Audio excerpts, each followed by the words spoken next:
Le maire et son directeur de cabinet présentent leurs intentions pour la ville et les prochains mois du mandat municipal. Visée éducative, économique, sociale, en direction de la jeunesse et sur le terrain local, et respect des processus électoraux au Parti socialiste, ont rempli ce point presse. Ça serait peut-être pas terrible. Bon, allez, on y va. Bon, tout d'abord, merci à Sylvie de nous accueillir dans sa salle de restaurant, le Regina. Alors, on le voit bien, ces jours-ci, les différentes interventions, points presse, conférences de presse de rentrée, etc., etc.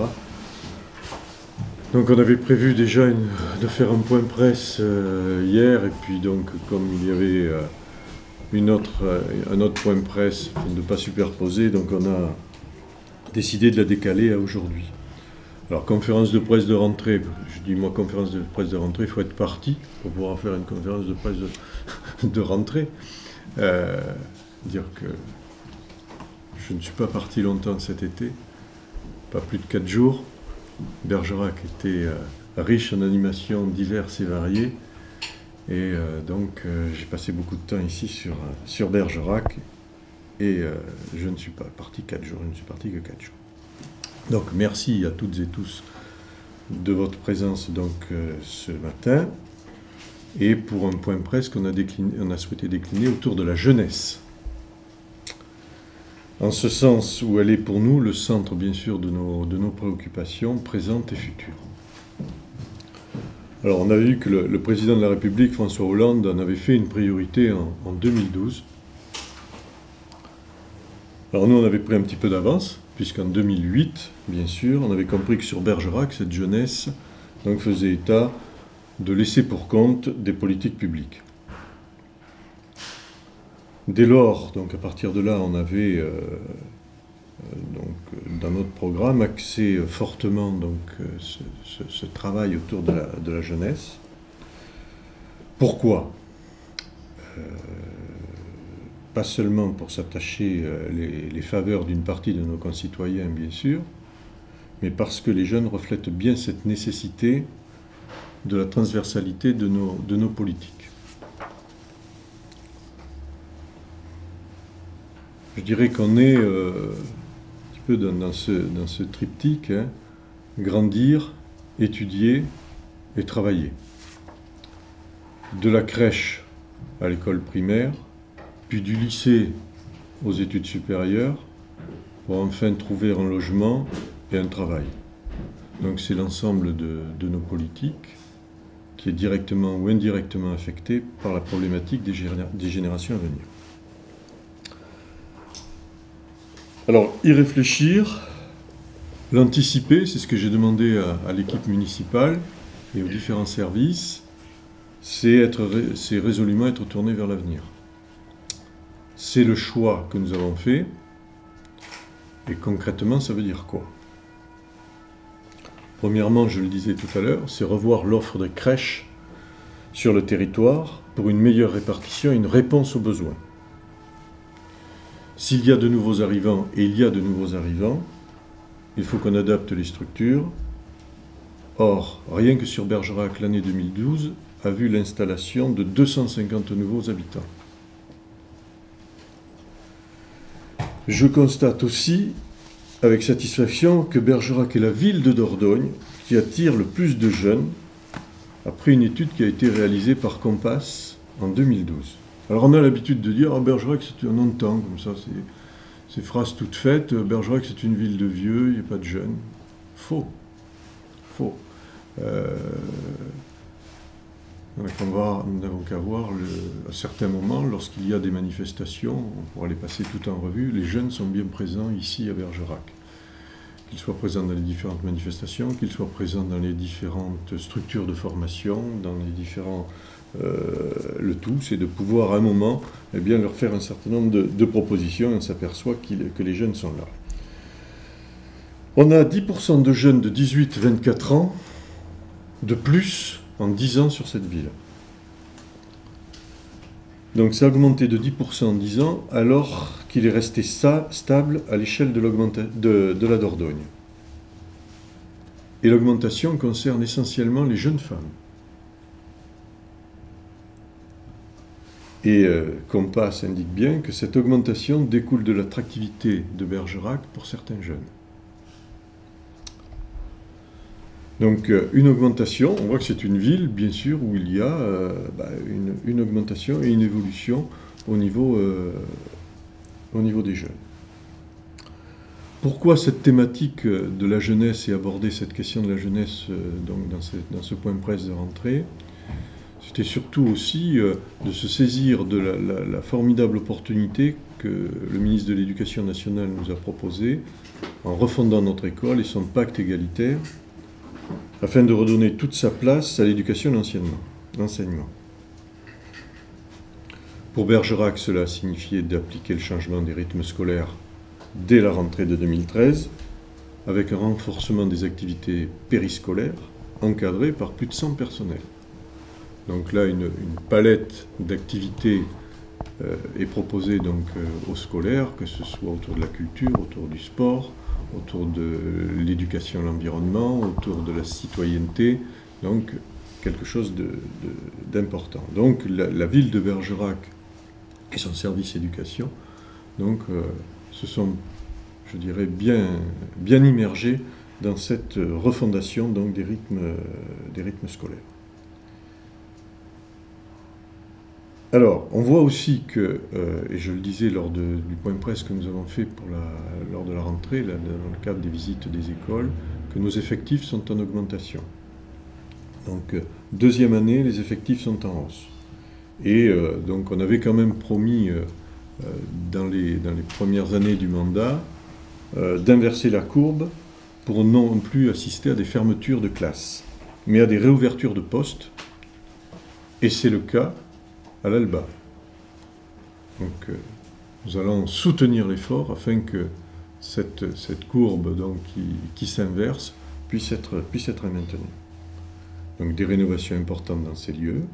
Les collèges ne sont pas en reste, et je sais que le Conseil général, bien sûr, est attentif à l'entretien de ces établissements. Il ne vous aura pas échappé non plus que la construction du lycée des métiers est désormais engagée.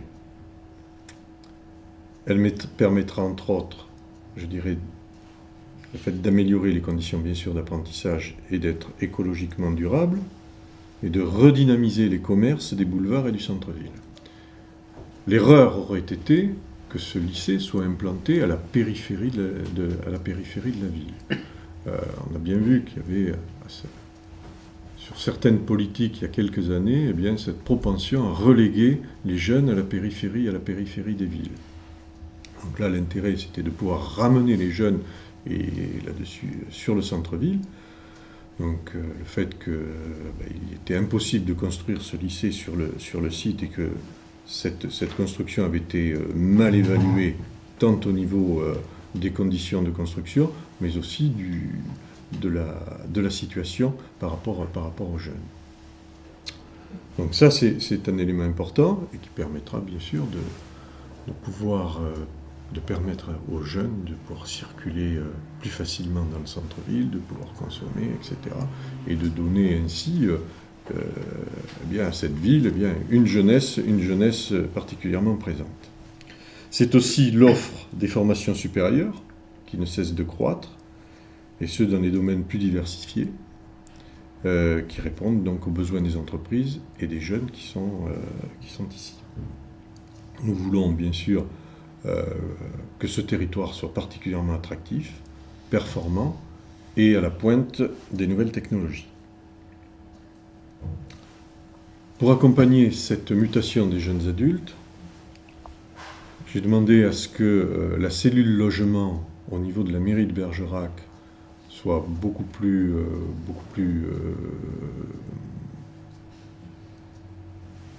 ouverte et permette d'avoir une offre beaucoup plus importante en termes de logement au niveau des jeunes. Donc cette cellule de logement répond à toutes les demandes concernant donc ces besoins de trouver un studio, une chambre, etc. On a créé aussi la cellule emploi sur la ville, avec des résultats qui ont largement dépassé les objectifs.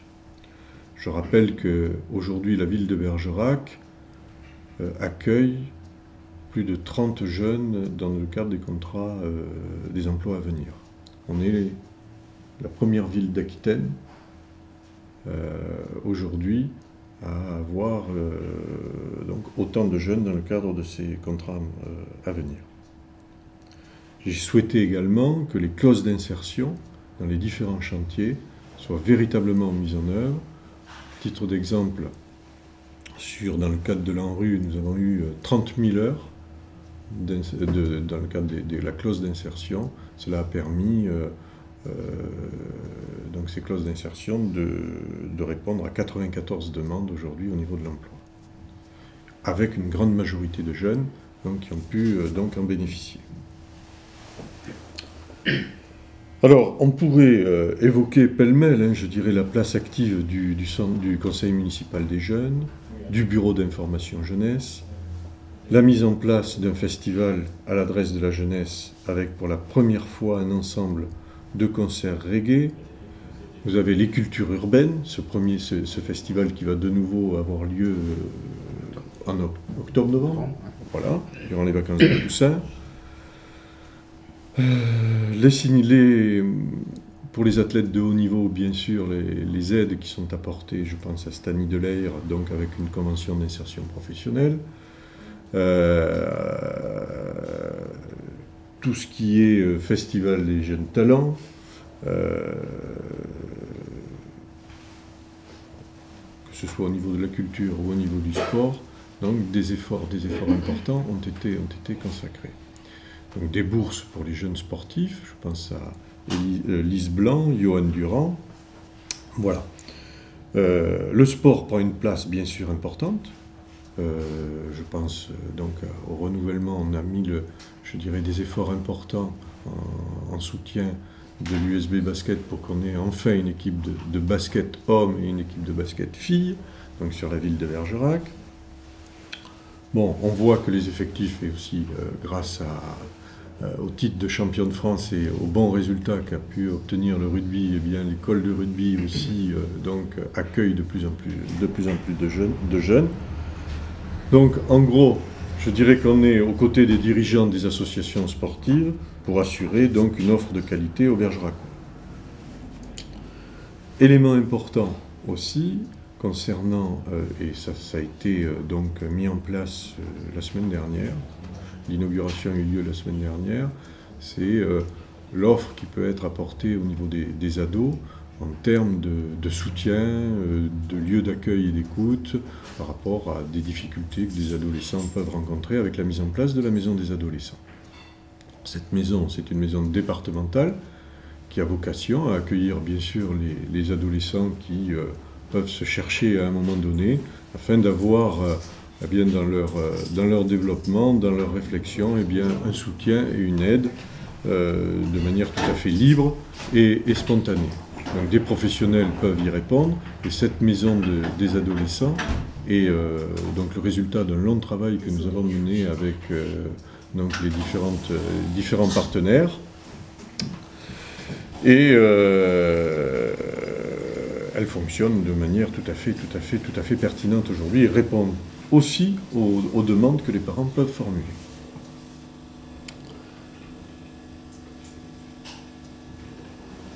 Donc, j'en terminerai donc avec le volet aussi, on a fait une communication dernièrement, c'est-à-dire le volet médiation auprès des jeunes. Et je dirais de permettre à un moment donné, eh bien, à certains jeunes qui, dans toute leur énergie et dans toute leur jeunesse, pourraient être amenés à s'éloigner d'un certain nombre de limites. Donc, nous avons donc proposé la mise en place de la médiation et la possibilité d'un suivi personnalisé par rapport à certains jeunes qui pourraient déraper, donc, et pour lesquels des professionnels sont là à l'écoute et peuvent aussi les aider dans des démarches d'insertion de projets professionnels. Donc notre action est en faveur bien sûr des classes relais, de tous les équipements, je l'ai dit, des maisons des ados, des soutiens que peuvent apporter les équipements culturels tels que le Roxane aussi, le Melchior, et à cet égard, donc une offre en termes d'activité en direction de la jeunesse, mais dans un cadre qui doit être respectueux pour tous. Voilà un petit peu, moi, ce que je voulais vous dire en guise d'introduction concernant ce point de presse. Des perspectives, bien sûr, concernant cette année. Nous allons continuer le travail donc, tout au long de l'année 2013 et dans l'année 2014 avec un certain nombre de perspectives. Le lycée des métiers, donc, qui devrait ouvrir, je le disais tout à l'heure, en septembre, à la rentrée de 2014. Bon. C'est l'ouverture annoncée. D'étendre le dispositif des emplois à venir au niveau de la communauté d'agglomération. Favoriser bien sûr la mise en œuvre de festivals. Un certain nombre de jeunes nous ont sollicité pour développer ce festival des cultures urbaines et aussi festival reggae. Développer aussi tout ce qui est autour de la question des lectures publiques et de l'accès à la médiathèque et de l'accès aux cultures publiques dans les quartiers. Réalisation de l'hyperlieu en lien avec le Melchior Théâtre, hyperlieu qui est la mise en place, pour aller très vite, pour ne pas rentrer dans la technique, la mise en place d'un journal électronique réalisé par des jeunes et qui pourra être lu et consulté en tout point, dans la mesure où il y a un relais Wi-Fi, etc. Donc,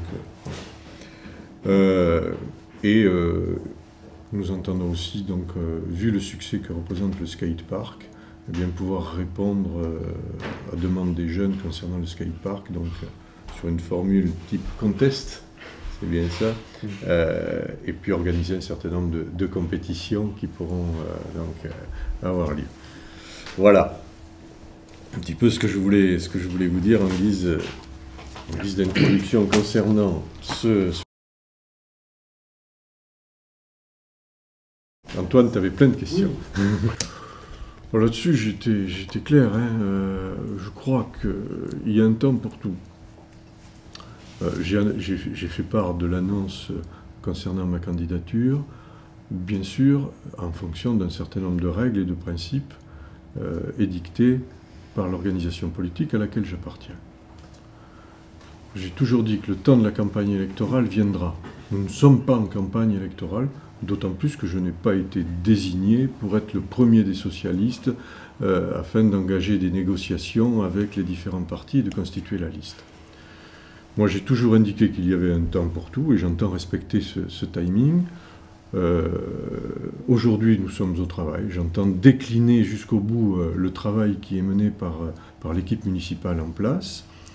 Et donc le moment venu, une fois que les accords seront conclus avec les différents partis, une fois que nous aurons travaillé sur un programme pour les prochaines échéances, donc, à ce moment-là, il y aura l'entrée en campagne. Donc, je pense que cette entrée en campagne se fera dans le premier trimestre de l'année 2014. Hein. Donc moi, j'entends aller jusqu'à continuer le travail. De toute façon, les Bergeracois m'ont élu jusqu'au 30 mars 2014. Donc j'entends développer le travail et aller jusqu'au bout dans l'action qui est menée. Oh, je me suis déjà exprimé là-dessus. Bon, Philippe, je dis, c'est le principe d'une primaire, et tant mieux. Bon, cette primaire est une primaire interne au Parti socialiste. Si on voulait qu'il n'y ait qu'un seul candidat, on aurait décidé de ne pas faire de primaire. Ça n'aurait eu aucun intérêt. Si on fait une primaire, c'est bien pour que un certain nombre puissent se présenter. Donc les militants voteront. Celui qui sera désigné aura pour mission de rassembler, etc., ce que j'ai indiqué tout à l'heure. Celui qui ne sera pas désigné sera dans la démarche, dans la dynamique automatiquement de de cette mise en œuvre d'une liste au niveau du Parti socialiste. Tu dis celui parce qu'il n'est pas du tout question que ce soit une dame. Au seul. Mais à ce jour, il n'y a qu'un homme. Donc voilà. Donc il n'y a pas de dame. Oui, mais ce serait un homme. Voilà. Donc il n'y a pas de dame. Mais rien n'empêche que des dames puissent se présenter. Primaire. Voilà. Après, on a bien vu dans le cadre de la présidentielle, les primaires du Parti socialiste, bon, qui étaient ouvertes, bien sûr, aux socialistes, mais aussi à ceux qui le souhaitaient, hein, donc selon un certain nombre de règles qui étaient ouvertes. J'ai eu des candidats, un a été désigné, ça n'empêche pas que Manuel Valls, qui était candidat, soit dans le gouvernement avec François Hollande. Ça n'empêche pas que Montebourg y soit également. Donc, et puis ça a joué le jeu. Il en procède de la même manière ici en interne. Voilà. Donc, c'est absolument pas un problème. Et je trouve qu'on est dans une désignation. Le maire sortant n'est pas propriétaire de son mandat. Que ce soit bien clair. Il l'accomplit jusqu'au bout, mais il n'en est pas propriétaire. Et à cet égard, je trouve logique qu'il passe par cette procédure de désignation. C'est normal que certains puissent avoir bien un projet, des idées. Moi, je trouve que ça va venir alimenter le débat. Et celui qui sera désigné pourra, tiens, celui-là avait une bonne idée, tiens, pourquoi pas s'en servir, et venir ainsi nourrir le programme.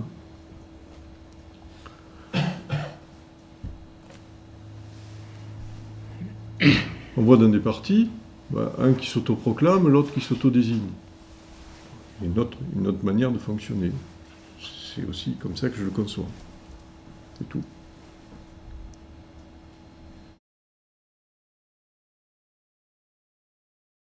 Point presse de rentrée.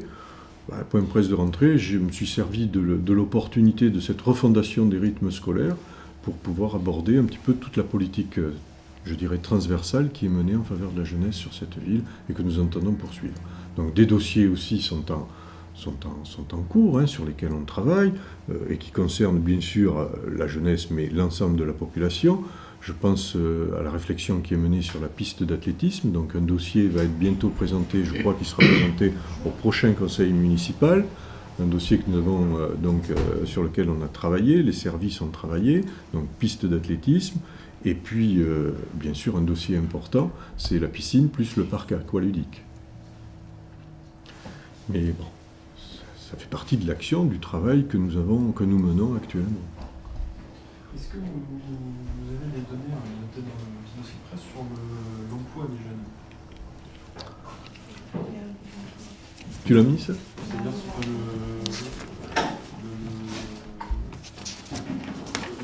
ce qui tourne autour du chômage. Ah oui, si, on l'a là-dessus. Tu l'as, sur Compass. Sur Compass.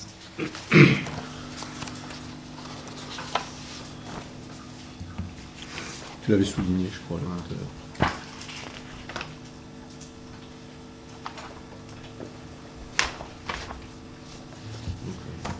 Cette donnée-là, c'est pas celle-ci. D'accord. On la trouve, cette étude-là? Oui, elle est... Ouais, c'est une étude qui a été réalisée par le CCAS, à la demande du CCAS, par Compass. Donc aujourd'hui, jeunes restés sur Bergerac, actifs, occupés, 414, au chômage, 165, étudiants, 76, ce qui fait un ensemble de 655. Jeunes arrivés sur Bergerac, actifs occupés, 440, au chômage, 120, étudiants, 100, total, 660. C'est quoi un jeune? C'est 16, 20, 10, oui, non. 18-24. 18-24 précisément. 18-24. C'est quoi, jeune? C'est quoi? 18-24 ans. Mais toi aussi, t'es jeune. Pour la tranche juste au-dessus, parce qu'après 24 ans, on est encore un peu. Alors, un quart des jeunes bien qui travaillent et un huitième de travail vivent toujours bien qu'ils aient un emploi. 30% des 20-24 ans en logement autonome sont au chômage. Alors, 30% des 20-24 ans en logement autonome sont au chômage. 23% des 25-29 ans.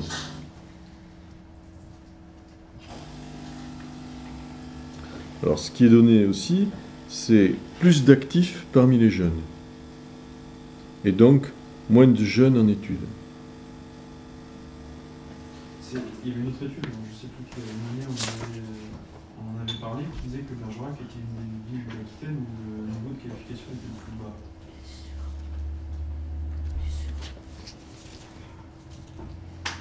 Oui. Oui, mais parce que le bac plus 5 vient juste d'être... Le bac plus 5, ouais, vient juste d'être ouvert à Bergerac. Il y avait, jusqu'à maintenant, tu avais que... C'est pas dans l'offre, c'est dans la qualification. Dans la qualification? Ouais. Oui. Et alors? Non, mais ça pose le... Il y a cette formation qui vient chez EPSECO. Chez EPSECO, ouais. C'est pas une formation qui va concerner 200 jeunes. Il y a un problème de retour, en fait, des jeunes qui partent et qui en reviennent pas. Alors, Mais tu as plus d'arrivées que de départ, là. Le solde est positif. Ouais, plus d'arrivées que de départ. Et bien évidemment, on a eu cette dégringolade avec, je dirais, la désindustrialisation à un moment donné. On voit bien qu'on a un certain nombre autour de ce qui pouvait être autour de la chimie, comme au niveau de la chaudronnerie, au niveau de ces différents secteurs-là, où il n'y avait pas adéquation entre l'offre proposée et le niveau de formation. Je suis d'accord là-dessus. Et en ça, le lycée des métiers devrait répondre à cette problématique-là. Par exemple, les infirmières, les aides-soignantes, etc., qui vont étudier ailleurs, mais qui ne reviennent pas forcément, qui restent sur Bordeaux ou... Pas tant que ça. Pas de pénurie. On n'a pas de pénurie. On n'a pas de pénurie en termes d'infirmières, en termes de... Oui, il n'y a pas de pénurie ici. Où il y a de la pénurie, bon, c'est bien sûr les médecins, bien sûr les spécialistes. Ils ne reviennent pas, par exemple. Là, il y a... voilà. Et alors, tout l'intérêt, c'est de pouvoir les faire revenir, bien sûr, et c'est bien l'objet du travail qui est mené au niveau de la communauté d'agglo. Mais infirmières, on n'est pas en manque. Kiné, ça va. C'est médecin et chirurgien dentiste.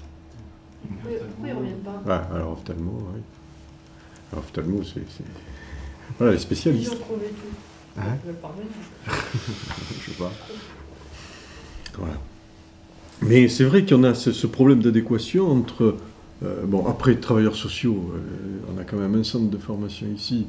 Et là, bon, ils arrivent à fournir les différents établissements, hein, dans le médico-social, que ce soit John Bost, que ce soit les Papillons Blancs ou les différentes structures, foyers, maisons d'enfants à caractère social.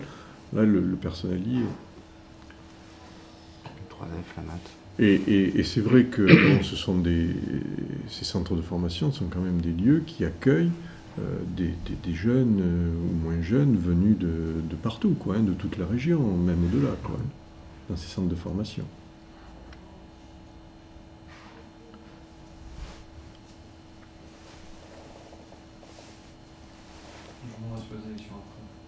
Si tu veux. On a quand même le EPSECO qui est parti du centre-ville. Par rapport au lycée des métiers qui est au centre-ville et qui fait revenir l'activité, EPSECO est périphérie. Oui. Alors, EPSECO, bon, il faudrait leur poser la question. Moi, je ne peux pas répondre à leur place là-dessus, mais c'est vrai que les locaux n'étaient plus du tout en centre-ville, adaptés pour recevoir les différentes formations qu'ils proposaient, et surtout une plus grande diversification de ces formations-là. Donc sur le centre-ville, ils ont cherché, hein, ils ne souhaitaient pas s'en aller du centre-ville, ils ont cherché, donc il y a eu cette offre qui a été faite sur ce bâtiment qui était en friche sur la route d'Aimé, qui appartenait au ministère de l'Agriculture, qui a été par la suite rétrocédé au Conseil régional, donc, et avec un investissement fort de la part d'EPSECO pour la remise en état. Ce qui ne veut pas dire que ça restera en déshérence, hein, ce lieu-là. Je sais que les propriétaires, la société civile immobilière est à la recherche donc, de nouveaux locataires. Et bon, il peut y avoir une réflexion qui peut être menée au niveau de ce lieu-là, du retour du service public par exemple. Hein. On voit bien que EDF s'est de nouveau installé dans la rue Colonel de Chadois. Sur ce lieu-là, ça peut être un lieu qui peut recevoir aussi bien différents bureaux qui ont à voir avec le service public ou toute autre activité. Je sais qu'une recherche active est menée aujourd'hui. En complément, quand même, tu vois, on oppose souvent EPSECO. EPSECO a quitté le centre-ville, mais là aujourd'hui où se situe EPSECO, ça n'a quand même rien à voir avec là où devait se situer le lycée des métiers. EPSECO, là aujourd'hui, là où il est placé aujourd'hui, il y a un centre commercial en face, il y a des lignes de bus qui amènent en ville. Et ouais, mais on oppose toujours ça, mais ça n'a rien à voir avec EPSECO, c'est pas l'extérieur de la ville. Ça dynamise pas le centre-ville, c'est tout. Et les jeunes qui sont... Logiquement, je veux dire, tu vas manger à Intermarché, tu vas pas manger... Les jeunes qui sont EPSECO, tu crois qu'ils vont où? Moi, quand je vais en ville le soir, je crois que je les croise, hein, a priori. Ah, bah, le soir, peut-être. Ah oui. Mais quand ils seront au lycée des métiers... Tous les commerces non. à côté de ça, qui sont ouverts que la journée. Voilà, Enfin, peut-être une perte aussi, quoi. Je sais pas, moi quand je vais voir le Tampico et que je lui demande si EPSECO lui a posé un problème, il me dit que ses tables sont pleines. C'est tellement bon. Ça. Et au niveau du logement, on a une capacité suffisante par rapport aux... Oui, par rapport jeunes aux qui arrivent. ouais. Alors, va falloir travailler, c'est un petit peu sur la qualité des logements qui sont proposés. Donc là, la cellule logement a fait, bien sûr, Une charte. voilà, une charte sur cette qualité du logement qui est proposée aux jeunes. Aujourd'hui, on arrive à avoir des résultats quand même assez satisfaisants. Et puis, tant au niveau de l'offre, hein, des demandes, hein, je vois des jeunes qui, très rapidement dans la journée, ils sont satisfaits, quoi.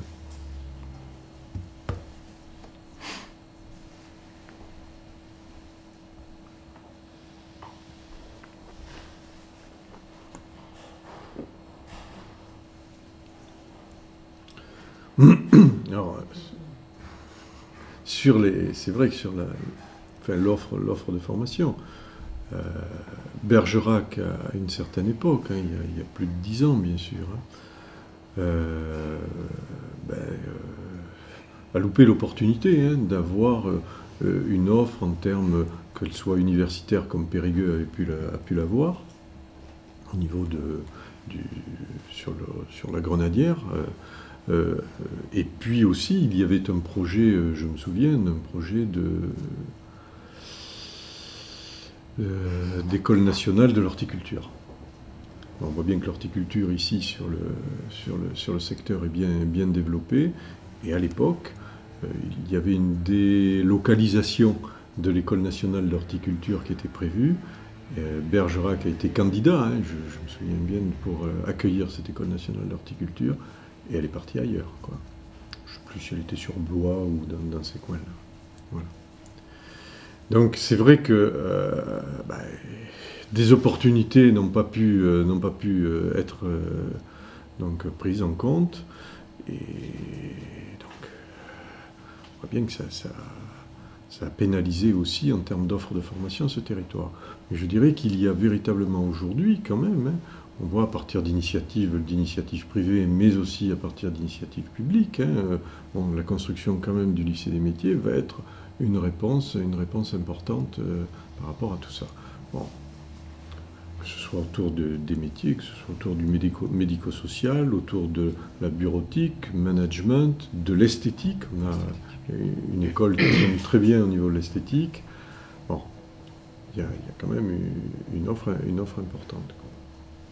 Néanmoins, notre CFA, qui, tous les ans, est en progression au niveau de ses élèves. Hein. L'apprentissage est vraiment une réalité.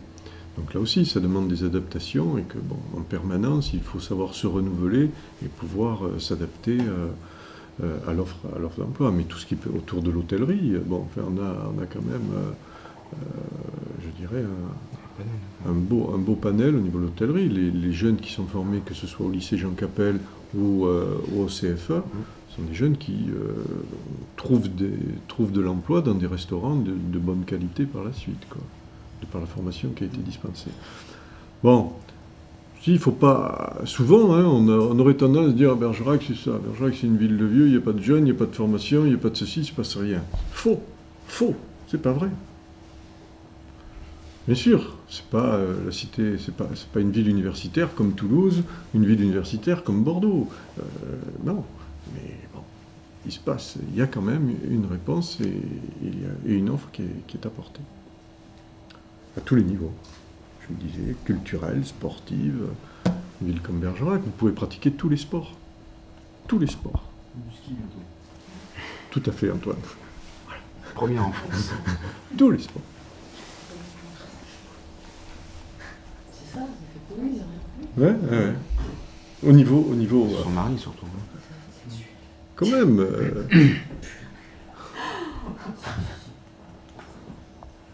On prend le Roxane qui va fêter ses 10 ans. Bon, moi je me souviens des débuts. Hein, c'était dans des salles de répétition là-bas au Libraire. Donc, petit à petit, bon, c'est quelque chose qui a pu se mettre en place, qui répond à une demande ici au niveau d'un certain nombre de jeunes, c'est évident. On prend notre école de musique, bon, pour une autre forme de musique que ce qui est proposé au Roxane, c'est quelque chose qui est largement ouvert et qui est conservatoire. On a du monde. Et on peut apprendre d'un instrument de manière tout à fait sérieuse et dans d'excellentes conditions.